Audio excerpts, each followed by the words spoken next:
Hello, today's daily reading comes from the book of Ezekiel, chapter 41. As always, stated prior to reading, get to a church that has Bible study or Sunday school where the word can be shared and broken down for an easier understanding. Also, get with some friends who break bread and just have church with one another. Get you a Bible that you can read. There are numerous versions, King James, NIV. But most importantly, and above all the things that I've said, call upon the Lord. If you knock at his door, he will answer and fill you up with wisdom if that is what you truly seek. Amen. Ezekiel chapter 41 reads as follows. Then the man brought me to the main hall and measured the jambs. The width of the jambs was 6 cubits on each side.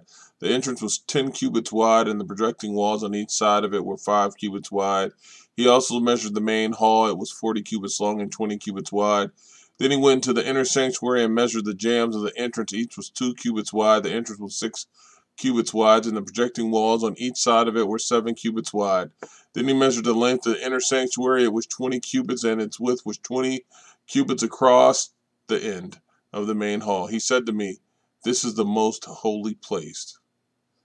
Then he measured the wall of the temple. It was 6 cubits thick, and each side room around the temple was 4 cubits wide.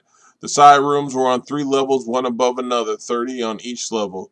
There were ledges all around the walls of the temple to serve and support for the side rooms, so that the supports were not inserted into the wall of the temple.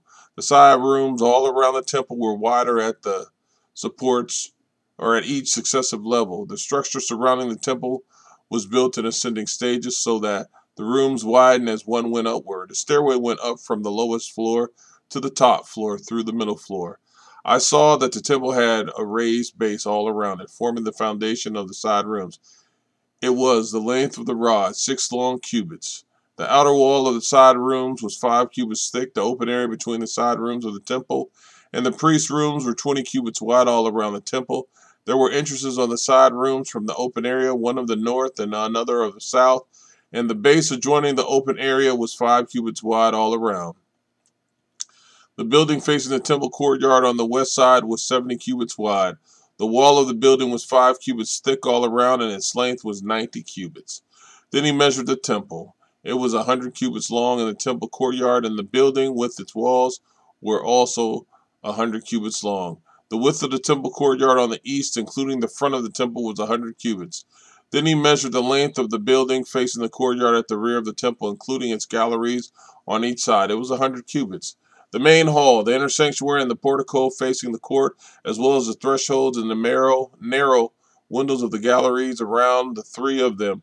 Everything beyond and including the threshold was covered with wood. The floor, the wall up to the windows, and the windows were covered.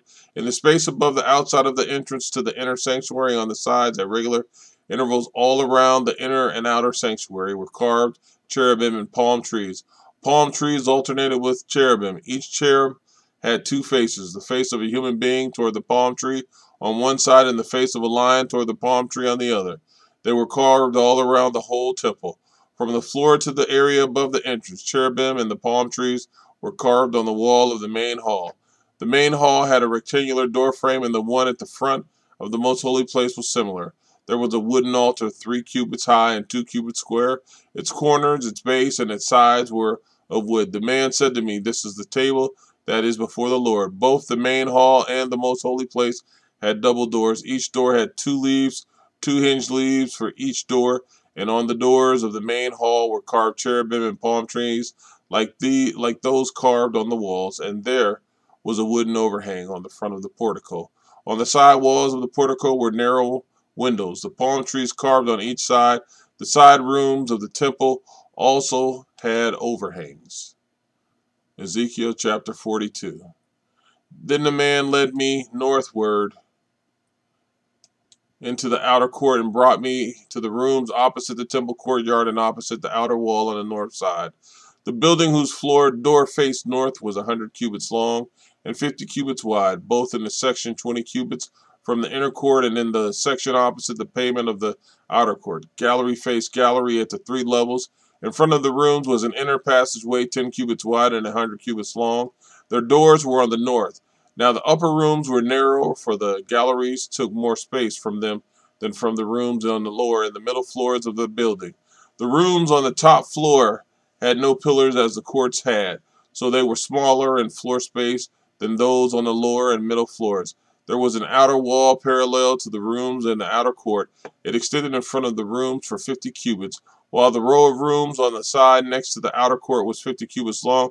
The row on the side nearest the sanctuary was 100 cubits long. The lower rooms had an entrance on the east side as one enters them from the outer court. On the south side, along the length of the wall of the outer court adjoining the temple courtyard and opposite the outer wall were rooms with a passageway in front of them. These were like the rooms on the north. They had the same length and width, with similar exits and dimensions. Similar to the doorways on the north were the doorways of the rooms on the south. There was a doorway at the beginning of the passageway that was parallel to the corresponding wall extending eastward, by which one enters the rooms.